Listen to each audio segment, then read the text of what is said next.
Good morning and welcome to De Luca from Naples for coming to visit us here at Hofstra University in anticipation of the Delirious Naples Conference. We are joined this morning also by a renowned American artist, Salvatore, who has created this lovely exhibition, Naples, New York, Naples here, specifically for the 9th floor, the Filament Gallery at Hofstra University for the Naples Conference. And my class on the history of Naples here at Hofstra University. Welcome to the students. I'd like to begin by turning the microphone over to Eddie De Luca to explain to him the things that we've been doing in class and to maybe explain, for example, what was it like to be born in Naples in 1950. The students are going to be reading this week Norman Lewis's Naples 44. They have read Monte de Dio in English translation. And right now we're starting to think about and talk about what the city of Naples was like during the Second World War. And I know your parents lived in Naples under the bombardments of the Germans and also of the Americans. So maybe you'd like to talk about your parents and also what it was like to grow up in Naples after the Second World War. Thank you. I present myself. My name is Eddie De Luca, and Mary is a name that does not exist. It depends on the fact that my grandmother was an American. She came at the beginning of the last century from America, from New York to Napoli, and she married Napolitan, Adolfo De Luca, and she gave American names to his sons. So I get the name of my uncle, Harry, H-A-R-R-Y. And I have simplified it in Harry as sounds in Italian. And I read a book, an American book, famous, was No Country for Old Men. That's America. I come from a country that could be entitled No Country for Young Men, No Country for Kids.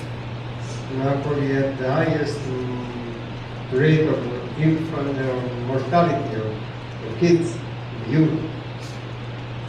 And when they survived this first step, they went to work and not to school. At a very early age, 4, 5, 5.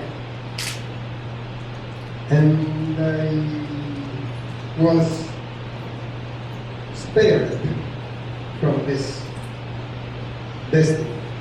And I had the privilege to go to school. And I felt, and we lived very close together. Napoli was very crowded. We were all together, mixed in the same streets, in the same alleys. And I could feel in advance the feeling of the difference between me and the others, and the majority of the others. And I had also the chance to grow and to live in a little room full of books. Overcrowded books. There were books of my father. My father was a passionate reader. And he filled this room of books from the ground to the ceiling. All around, and it was a small flat, and I was under these columns of books. And I felt safe in this room, in this place. It was the warmest in a town that had no heating during winter. It was the most silent place of maybe of all the town. Napoli was a place who never went to sleep. We could share all the life of people around us, upstairs, downstairs, in front, down in the road. It was the most noisy place I have ever lived in. So the books room was ideal for me. Was warm, silent, and I learned that books were a perfect insulating material. A material in which I could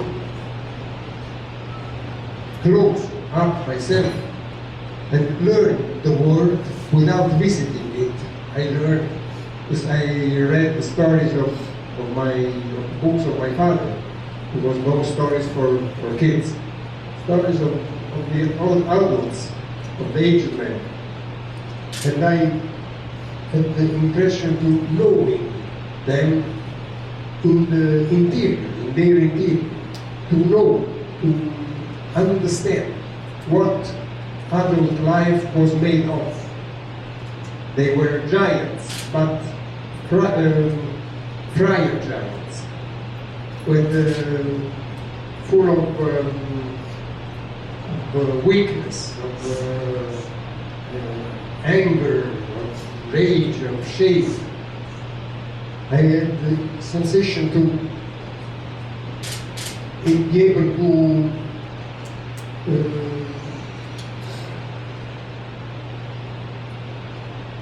come si dice, smontare come una macchina. To dismantle them as an engine, the books. And this made a little boy able to become a judge of the elements. Yeah. And I learned from the books there to be powerful, to have words to destroy them, to judge them, without ever speak a word, a single word. I was silent as the books were. But I agree with this feeling of power given to me by the books. And then I had another privilege. In the 3 months of summer, I passed on an island in the face of Naples. It was exactly the opposite of the life. In Napoli we were overcrowded, without space, and then in the island we were at open space, open air. We became wild, going quite naked, barefoot, and under the feet there was this form of the kind of leather, a kind of thickness that could be able to run over the rocks also. And the skin burnt. They didn't use oil, cream, and protection. So, like the snake, we had a change of the skin. And the second skin was a skin brown, thick, and was the skin of the liberty, of the freedom. And we learned that all this beautiful nature around us was not there to receive us, to welcome us. It was an enormous and indifferent strength of the world, in which we were just some hosts, some passers-by. It could be wiped off by any movement of this beautiful environment. There was the big Balkan, catastrophic Balkan, and we were on a seismic ground, we could be expected by the ground in any moment. So Neapolitan had this feeling of being hosts of their place, with the streetcars nearby the door, ready to escape. And we are closer as feelings with other shocked ground people, like Chilean or Japanese, more than with the northern Italians of the plane. This place, Napoli, has shaped my sentimental education. That means it has shaped my sentiments of the compassion and the sentiment of the rage and sentiment of shame. I think that these three sentiments shape also an educational system and also a nervous system. I left the Napoli at 18 years old, and I started on another life, alone, looking for a job, sharing the experience of a generation of insurgents in the 60s and the 70s. But this town, my place of birth, has not been for me a mother place, but a cause place, a place that caused me to be the person I am. That place has been my cause, and I am just an effect, one of the effects possible. And this place is a broker, Napoli is a broker, who says, I have to teach you and I have to lose you. That's the sentence of the place to his with citizens. Taggia imparare e taggia perdere, we say in Neapolitan. And furthermore, I am, and now I am an Italian writer, but I prefer to say that I am a writer in Italy. Not directly Italian writer, because Italian was not my mother tongue. My mother tongue was Neapolitan. I wanted to write and to read in Italian, because Italian was a quiet language. Didn't cry. Italian was silent in the books. Was the language we spoke at low voice in the house with my father, who pretended to speak Italian as a second language with us, the second language without accent. So there were two different languages. And I am born in Napoli, and when I write, I always translate my Napolitan in Italian. And that's the stuff in which I met the writers in Italy. Always a writer in Italy comes from a dialect. Italian has been the last language, the language of arrival. Our nation has been arrived late in the story. So I depend from this mother tongue, and this and Napolitan is a short language, as the dialects are. There are language to speak when fast, in a hurry.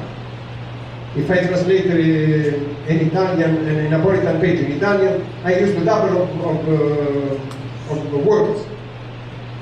And we have also the most in Napolitan, the fastest word in the world. We have the record of the fastest word of the world. The verb to go, that's short also in English. but we can make better in the poets. We say to go eat. So it's sure that nobody can be faster than this. I studied at school Latin and Greek. I was forced to study these languages, ancient languages. But with the experience of the study of these languages, I could approach myself to other languages by myself, without teachers, without lessons, just buying a grammar, a dictionary. So I learned by myself several languages. Because language for me is when learn a language is like to plant a tree. You just put the seed in the ground, and then it grows slowly from the silent of down of the ground. It appears on the surface. You start to see him growing. Not all the languages have become for me the trees. They stayed at the level of bushes. But just for me, it's important that I could read them more than speaking them. So because I like to go by poets or storytellers in their own language, reaching them in their own terra, come si dice, home. So I learned other languages, 2 Jewish languages, Ancient Hebrew and Yiddish, by chance. And Ancient Hebrew is because I am not a believer, I cannot address to God, to the divinity. I am a reader of the story of the Ancient Covenant, of the Ancient Testament. In Ancient Hebrew, it was the first language of this revelation. And I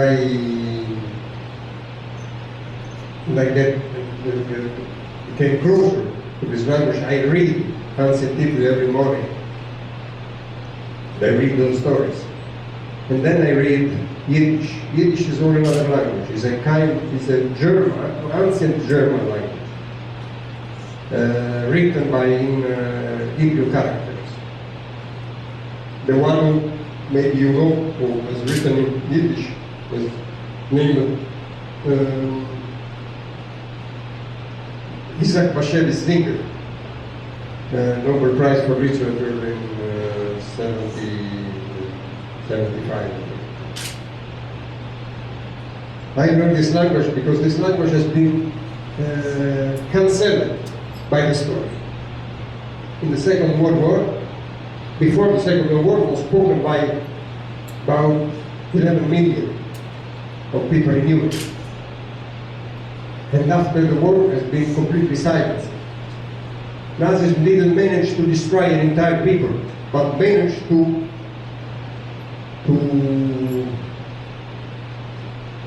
cancel, to put the silence in the mouth of a language. And the only one thing that can make someone who came after is to move again the lips of this language, of this dead, killed language. Moving again these lips, reading their pages, singing their songs, and translating again those words. That's what I have been engaged in my little Italian career of writer and translator. But to complete my little portrait of myself, I have to say that I am, for most part of my life, I've been a manual worker for 20 years about. While always I was writing, because writing was for me the best way to keep in touch with myself, to keep a good company for me. And my stories are not stories that I invent. I always take my stories from the past, from the experience, from the life and from people I've met. And my stories are always saved, told, written by someone who is within the story, with a speaking part of the story. I have not the distance of the third person, the writer who is the director of the scene and makes people active. No, there is always someone within the action who is telling his little part of his version of the story around. And finally, I've been in my youth, I took part of the last revolutionary generation of the 20th century. From 18 till 30, I was engaged in a revolutionary movement in Italy, public, not clandestine. And that happened because the 20th century has been the century of revolutions. It's been the century that has made big changes all over the world through this tool, political tool of revolution, who put an end to colonial empires, to tyrants, to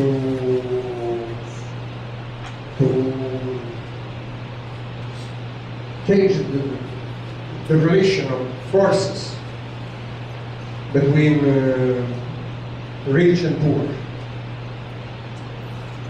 And this word revolution belongs for me to the 20th century. In this century, there is not a new word to tell and to frame the movements of the world now. I've been in the last days to have a watch to the people who occupies Liberty Plaza near Wall Street, and I just try to understand the new state of the world. Just try to understand how distant, how new is, how opposite is this kind of inventing a new politics from the bottom, from the streets. I just try to understand, but I am someone of the other century, the century of the uprising and of the revolution. So I am just a student of this time, in which you are the teachers. I wonder if you could address this question. We are surrounded here by artwork that puts into dialogue these two great metropolitan cities, Naples and New York. Would you tell us, when you were growing up in the 1950s and 60s and 70s, but even today, what the people of Naples think about New York and the people of New York, and then maybe we can then turn the microphone over to Bea to also talk about the relationship that she sees between these two cities. Sure. Before my birth, from the port to the harbor of Naples, left migrants for us towards the Americas, North, South America.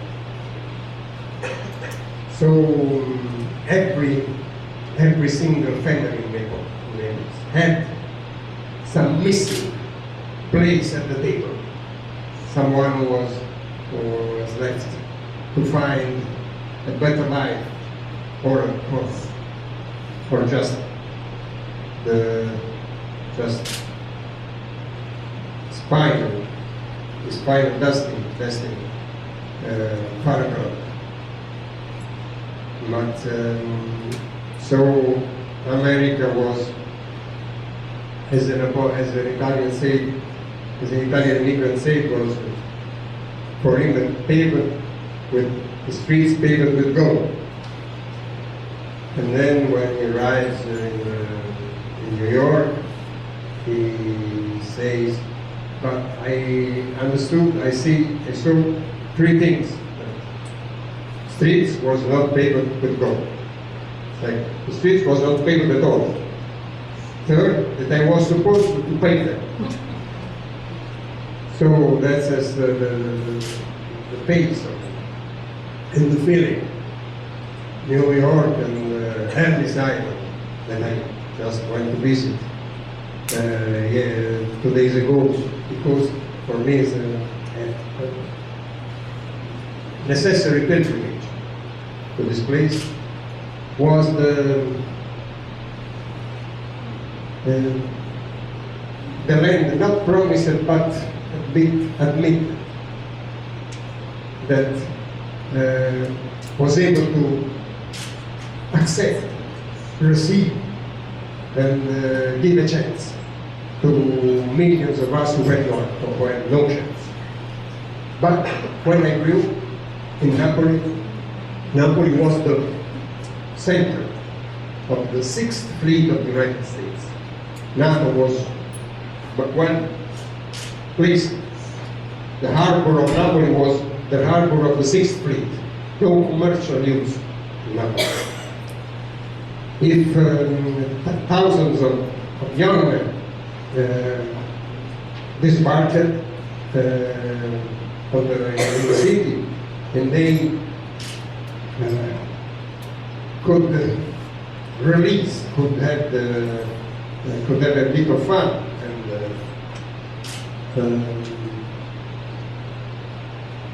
and that they could have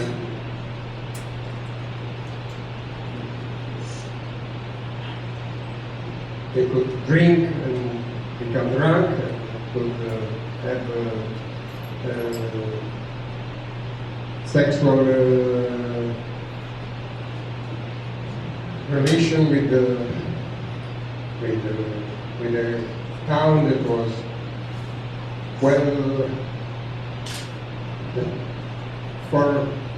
was one of the most important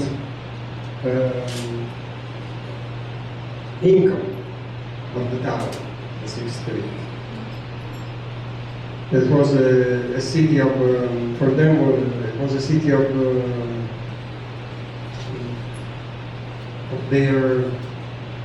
at their disposal. If one of them could made a crime on the city, in the city, they respond of this crime to United Nations right, and Nations justice, not United Nations, American justice, not Italian justice. Napoli was a town, was a kind of American town, as under another jurisdiction, separate jurisdiction for it. So this was the second phase of the relationship between Napoli and New York and the United States of America. Do you want to talk about the genesis of this exhibition? I will try to be brief, but I think it's very interesting when you say the genesis of the exhibition, because as Ed was talking, of course, I was reflecting on my own experiences of being born here as the great-granddaughter of immigrants who came in 1901 and 1909, which were parts of my family. Not exactly from Naples, but from Avellino, just outside Naples. However, I have diary writings from a great-great-great-grandfather from the 1800s that talk about going to Via Caracciolo to buy furniture for the wedding of the daughter.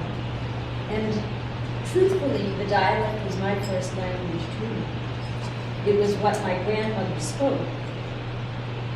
It's hard to speak of my grandmother without getting very emotional, because I would say the seeds of all my work begin in that history with my grandmother and her stories to me of being a child in Italy.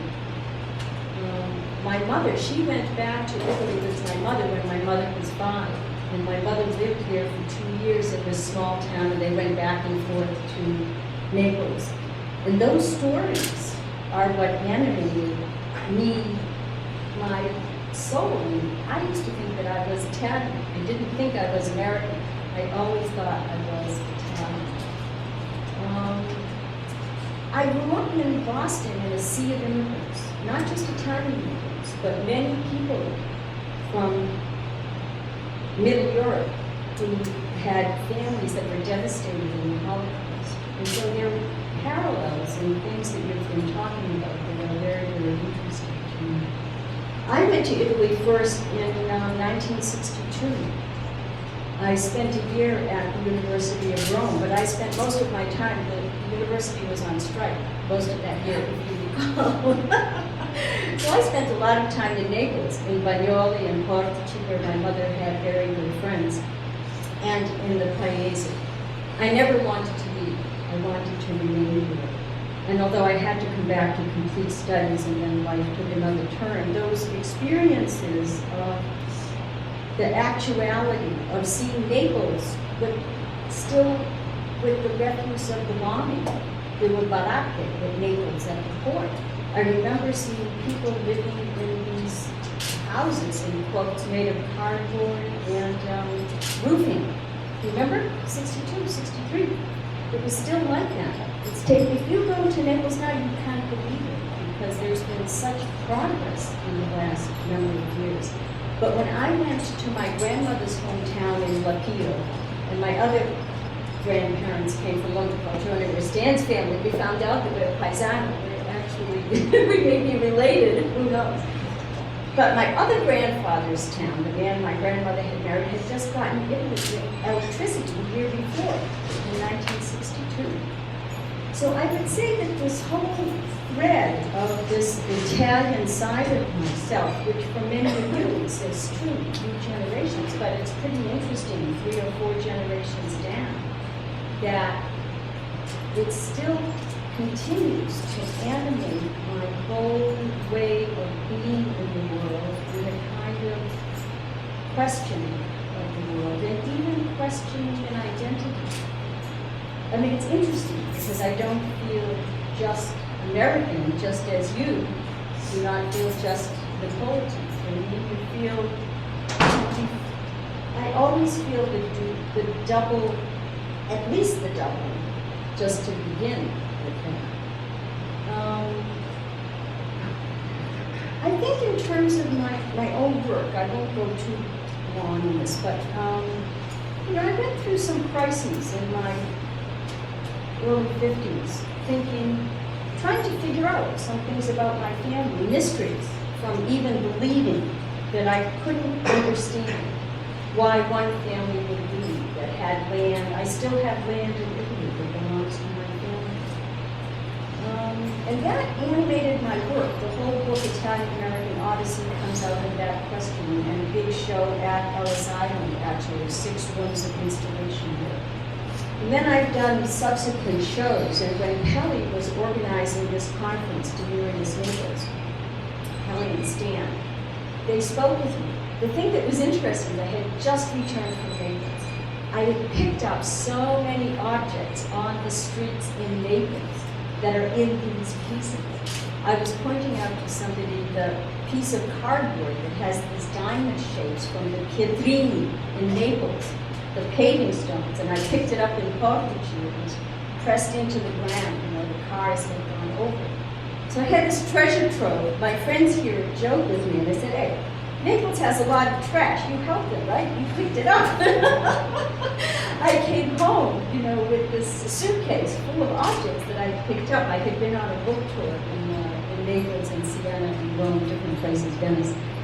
And so Kelly said, we're doing this conference, Delirious Naples. And I said, oh my God, Kelly, I'm doing this series called Naples New York, where I'm taking all these street finds from New York and Naples. And I would say one of the strong experiences that I had in Naples when I was 19, probably the age of some of you, I remember coming out of the Circolo Vesuviano, the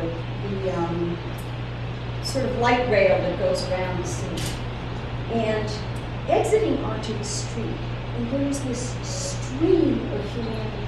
I mean, I can't express it in any other way. I was part of this river of humanity. And even though we have a street life in New York, it's nothing like the street life in Naples. I mean, life is really lived on the street in Naples. It's like here, people are much more covered up, but in Naples, much more open. I mean, it's right there. You can't, even though it's frightening at times, it can be exhilarating, all sorts of things, but it's right there. There's a kind of immediacy.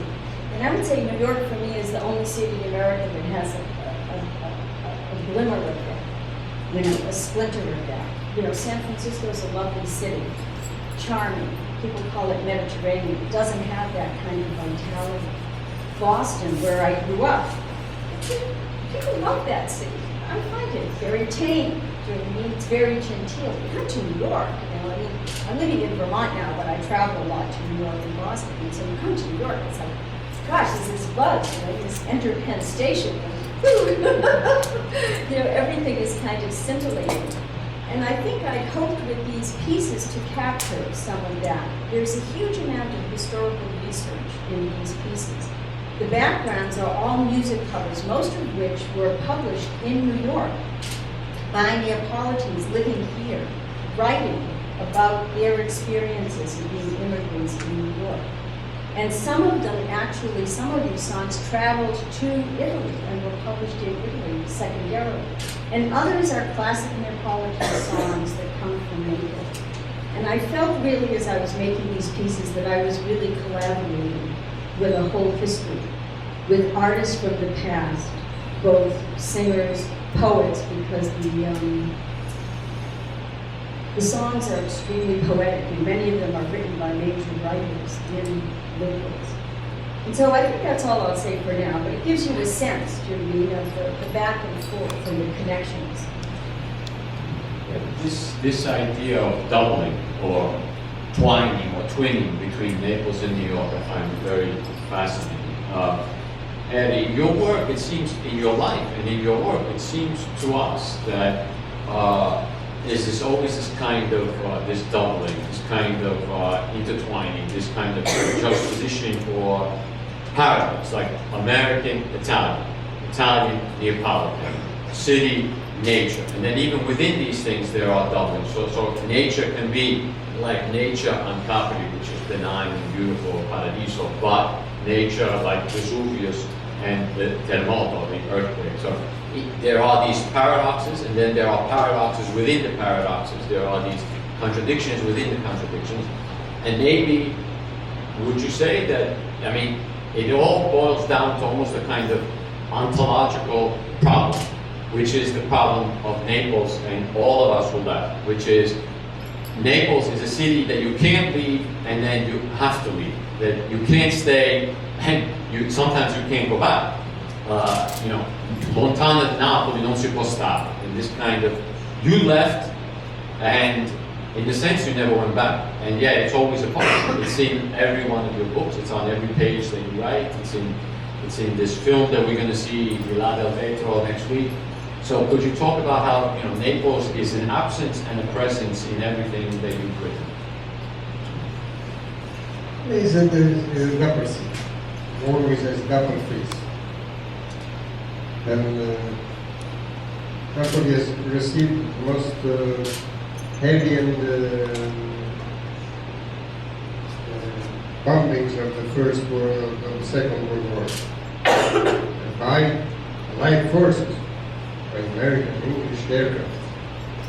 But Napoli insurged at the end of September '43, and was able to push out the German troops and receive at open arms, just on the carpet, the entry of the Americans. They accepted them immediately. They gave them the keys of the city immediately. Their uprising was not to have to have power, to catch the power, but was an uprising to push the Germans out. Napoli is a double face, always is a double face. You imagine that is the stone of the city is a volcanic stone, Hofstra. That since the times of the Greek who founded the town, Napoli is a Greek name that means new town, Neapolis. And since the time of the Greek, they did escape the Tufo down to build up. So Napoli has this double face. Over on the surface is overcrowded and big, and down Napoli is camped on enormous giant hollows. It's like a town camped on the air, like Venice is camped on the water.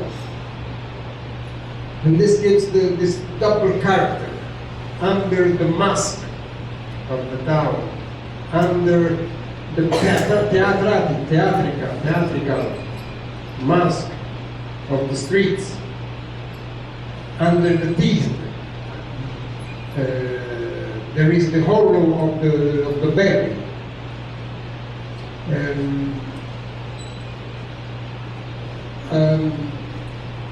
There is a first phase of houses exposed to the sun, and all the rest of the houses in the second lines and third lines in the alleys and didn't receive any single sun ray.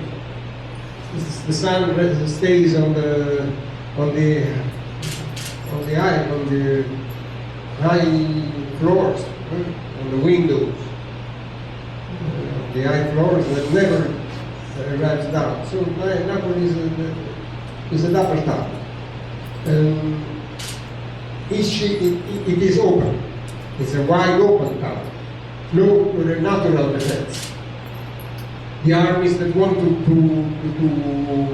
arrive in Naples, they want to conquer Naples, they manage to do this in battles outside. But Napoli is wide open. And so the character of inespugnabile, and not conquering. No, you cannot conquer the inner character of Napoleon. You can conquer the town, but not the Napoleons. And we say in Napoli, we say, the secret known by everyone is the secret of Pulcinella. This is the secret of Pulcinella, everyone knows. But if you ask to a Napoleon, but what is the secret of Pulcinella? Never know. Nobody knows. So it's up to the Muslims, it's a secret. It remains a secret. The secret of Pulcinella. So it's not. So I think it's interesting when you talk about this doubling, because I didn't think about immigration. When you talk to Italians in Italy, of course, they think, oh, people came to America, they did well, they made their money. There's this piece in back of Stan called The Cracked Immigrant Mirror, and it actually comes from a quote of James Joyce, who talked about the cracked looking glass of the Irish servant. But when I was putting that piece in there, and I was thinking of the difficulties of immigration, just exactly what you're saying, Ed, and how you see the face of it is the promise, and even the quote that you gave. But the actuality is very different. And the disruption in families' lives because of the loss, even in Italy, the loss of these tremendous energies. I mean, the most enterprising people are the ones that immigrate, and you find that even today with the Hispanic and Mexican immigrations. I've been doing projects with Mexican migrant workers in Vermont, and it's the most enterprising, the most entrepreneurial people who leave, and it's a tremendous drain on the home country. But then there's the difficulties, and many of these sheet music covers will talk about, working in the basement. So I get a glass of wine at lunchtime, but I never see the sun.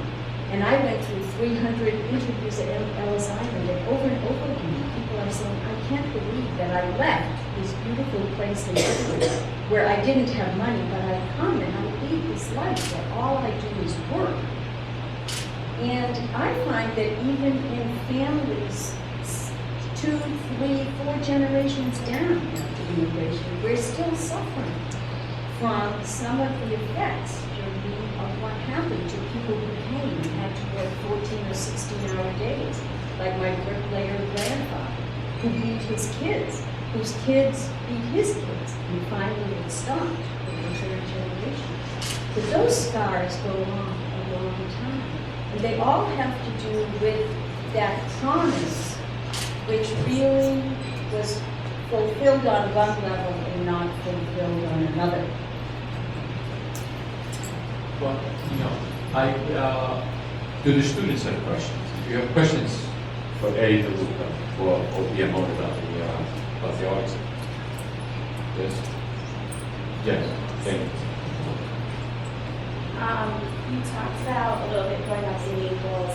I know in the book God's Mountain, there was this element of, maturing before your years. Did the children in Naples, you think, grow up quicker? And kids of today, do you think there's some elements of, maturing before the years, or is there anything different today?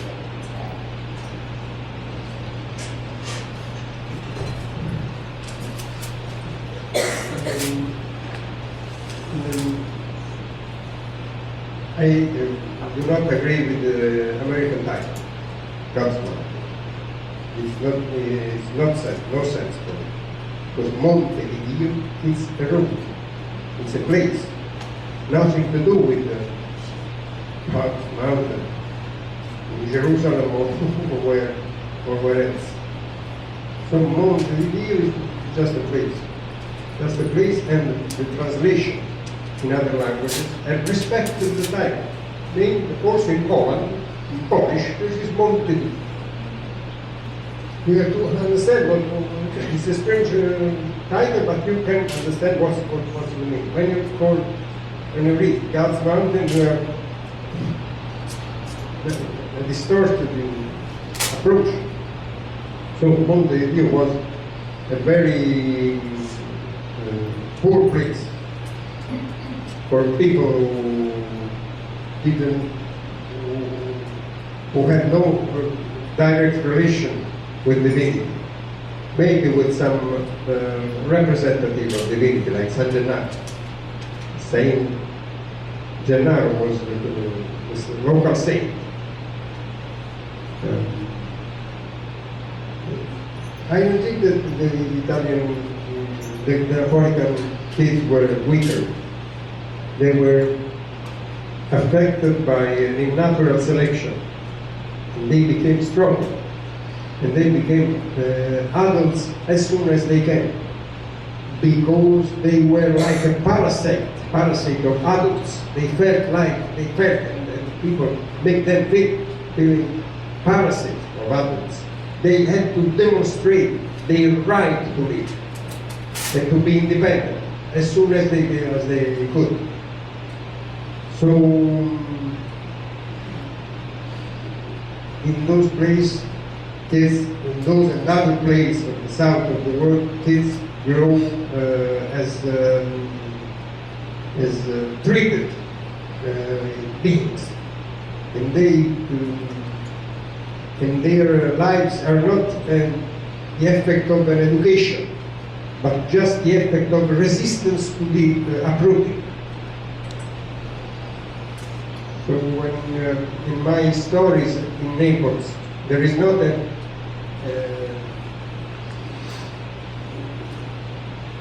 a growing of the tree, but there is no gardener. As they grow in the wild, in the hard conditions, and they grow with most highest resistance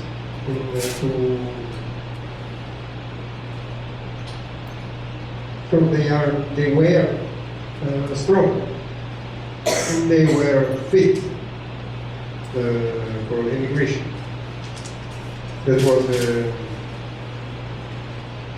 the hardest adventure they could try. And no. I can't, there's a piece over there, the first one right by Paolo, that has a lavender and has a silver key in the center. So that piece is actually dedicated to Salvatore and Stefania Rinaldi. Salvatore is my mother's best friend in Naples, still alive in his 70s. And he was a child, probably early teens during the bombardment in the 40s. His mother was pregnant, and he remembers going out under the bomb to look for the doctor to deliver the baby, but the doctor would not come. His father had come to America and didn't do well and went back.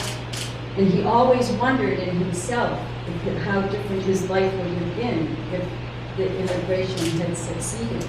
He loves Naples. He's a Neapolitan poet.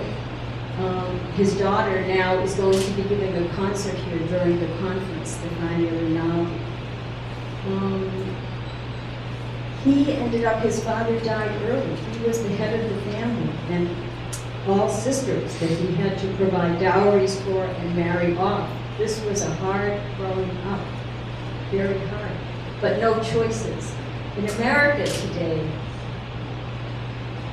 many people have many choices by comparison to that. When Eddie is talking about life on the streets, you're talking about survival. You know, I can't say this because there are places in America where it's very, very difficult to live. But Long Island is probably not one of them. On this topic of children in Naples, could you say something about this mythical image of the squigizzo? And to what extent does this image really, I mean, the Americans came back from the Second World War with this image of the squigizzo, and we have it in the cinema, but to what extent is it kind of romanticization of life on the street, and to what extent is like the life of a child in the city of Naples something much, much more difficult? The squigizzo was just a character of the Second World War, the character of the rest of the years after. Because the Sixth Fleet was there, and the young kids helped them to find their way in Napoli. They were find the places and the chances they were looking for. So the kids were the touristic guides, not really, not always friendly touristic guides, of course.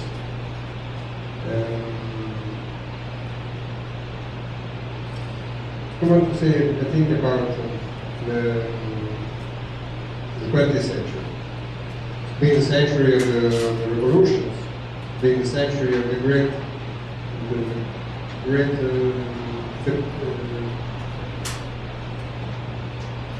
immigration, the first century of great immigration.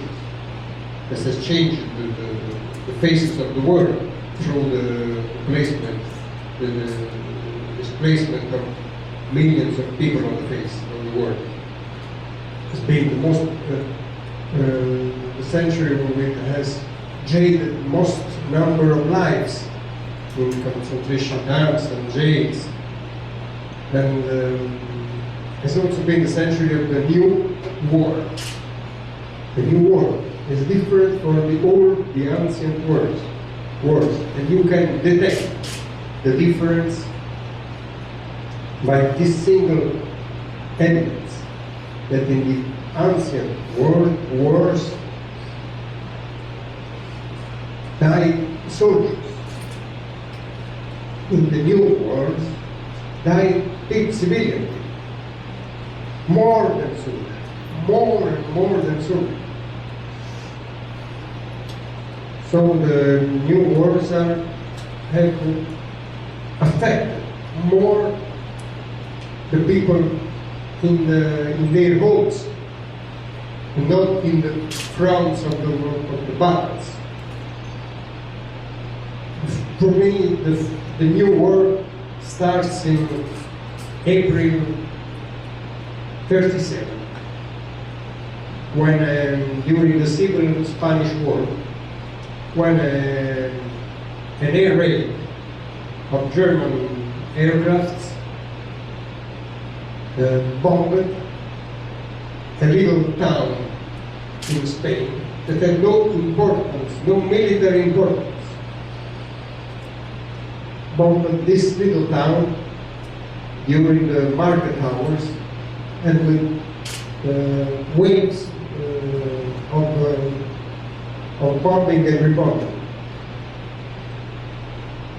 And by chance we know the name of this little Basque town.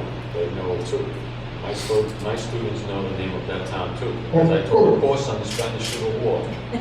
But this story, the name of this place has been well known because a Spanish painter who was spending his good time in Paris during the war, the civil war in his country, was having a good time in Paris as a painter, decided to name his paint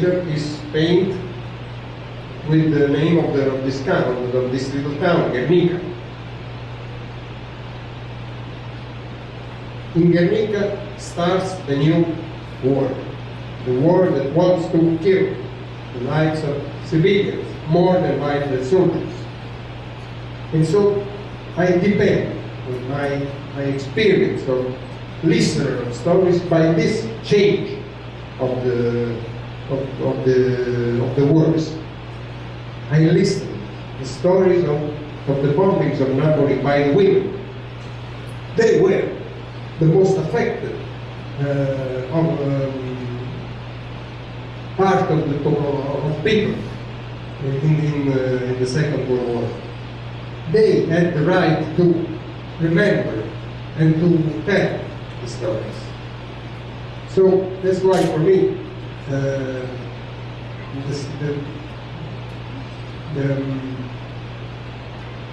soundtrack of the last century is the air raid alarm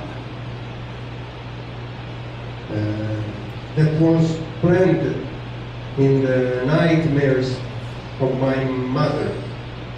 Till the end of this life, she had this nightmare in every single night, waking up and then trying to sleep again. And this is for me is the soundtrack because it's the noise. It's the noise of the century. The most important noise of the century. More than bombings, more than the crash of the bombs on the floor, more than destruction. The air raid alarm, awake there in the middle of the night 3-4 times, and making her run in the shelters that were not close to the house. And in these stories that the women told each other, there was always a bit of ridiculous, of comic. That was strange for me when I heard it as a kid. But now can understand, because the tragedy can be nursed by the comic, by the vaccine of comic within. That makes that tragedy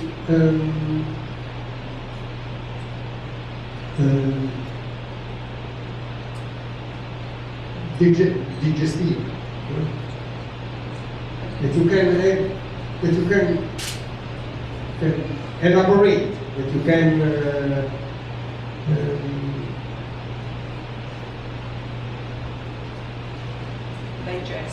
digest, is multi.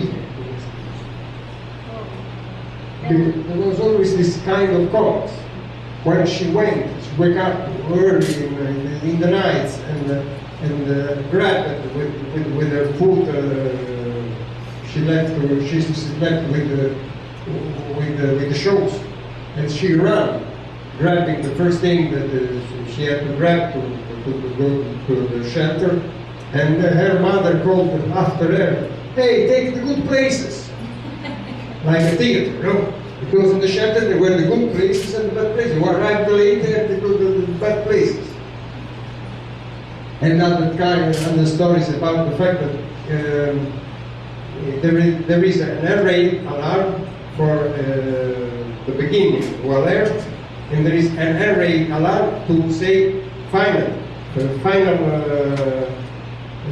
then the air raid is finished. Two different air raids. But often it happened during those nights when people wake up so often that someone missed the first air raid alarm and listened to the second and wake up at the second when air raid finished, but ran away in the streets to go to the shelter. And people came out from the shelters, and so they crossed and this potato, which was the alarm. So there was always this kind of torn of comic that could make the tragedy affordable. And giving the intention of telling again and again and again. And through this repetition, the story becomes dry. Becomes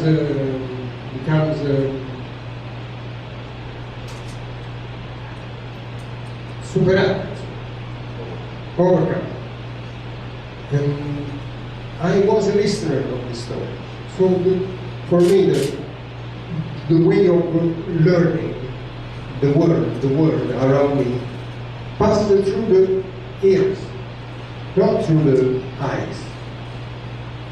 With the eyes, I could see just few meters in front of me. But the ears could hear all the stories, all the past, could hear all what happened all around me. So when someone who has this, has the stories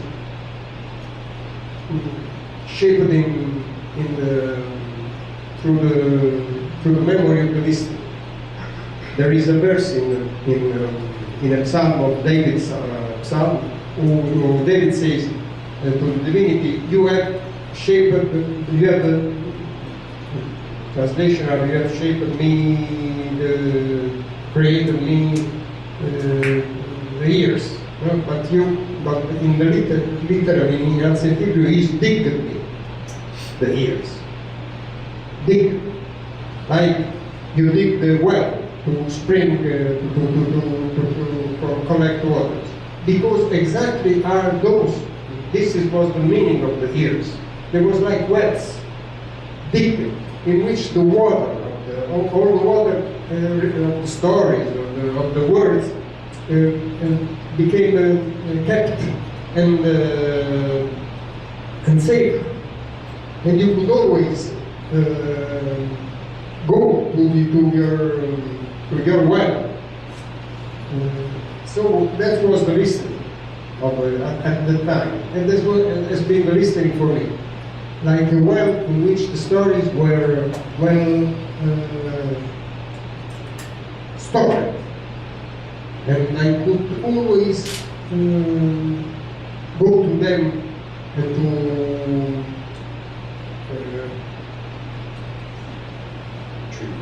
to refresh them and tell them. I learned through the years, and now I understand that there's an era, an age in which you can know the world by the watching screen and information by television, by computer. It's a visual imprint of the outside of the stories. But I am someone who comes from another imprinting of the stories. And so that's why my stories are oral. Present of the oral tradition. My tenses are always short as the breath necessary, useful to tell them, to pronounce them. So I think it's really interesting, going from what you're saying, to think about how we all have these inheritances. I mean, we all have our experiences, every one of you, even though you're living in a younger age, but you have a whole body of experience. And art, both writing and the visual art, is a way to really transform. Sometimes some of the inheritances, we've all inherited painful things too, and art is a possible way of transforming those experiences. It's very interesting sometimes when I'm working with visual art or with my writing. I feel that I have these voices from the ancestors speaking, you know what I mean? That they want to be heard. And much of my writing has to do with histories that were not recorded, but were listened to, just as you were saying, and have found their way both into my visual and written art. And I would offer that that kind of experience is available to all of you. Another question from the students. You have something to ask? Larry, yes. In Montevideo, there's the boomerang, and I was wondering if that was another example of the doubling of leaving, but always coming back, or always having something back, or was it something more with the boomerang and the little boy and that relationship that was clearly very important throughout the story? Well, always a reader adds something to the story. And his interpretation that widens the story. In my intention, the boomerang is just that tool that I was that someone gave to me, really, in Napoli, and I could never use in those places. I just used to exercise as the young boy, exercise without throwing it. I never threw it.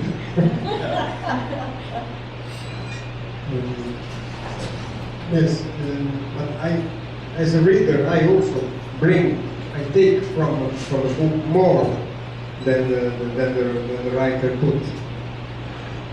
And that was, for me, every book is an half-made product. The other half, or maybe also more than half, depends on the reader, on me, reader, who transform these stories in my life, and mix the stories with my life, my experience, my time, my saved time, because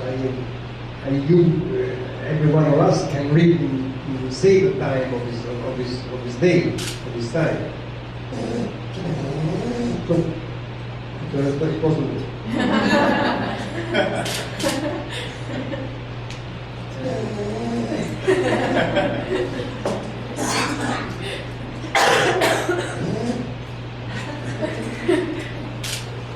Okay, that means that the time is over. I want to ask one final question before we let you go. Naples now is a city in its third millennium. It's been around for 3,000 years or so, maybe more. And the other day I was saying that maybe Naples, because it never became a modern city, may be able to teach us how to be postmodern, in the sense that maybe Naples has something to teach us how to live in contemporary society. What do you think?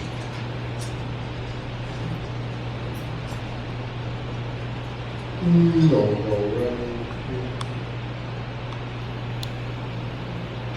They are trying to make a subway that way. In every single meters they found another civilization, another layer of civilization. The only best thing they could do is to cope, no? And to let to the future generations. Let's leave to the future generation their possibility of discovering our past, because we are not able to protect our past. Pompeii is drowning. Pompeii is drowning underwater. The walls crumble. No upkeeping, no protection of the past. So we are some wasters of the past. The only one thing that we can teach is the opposite. Keep care of your past. Thank you very much.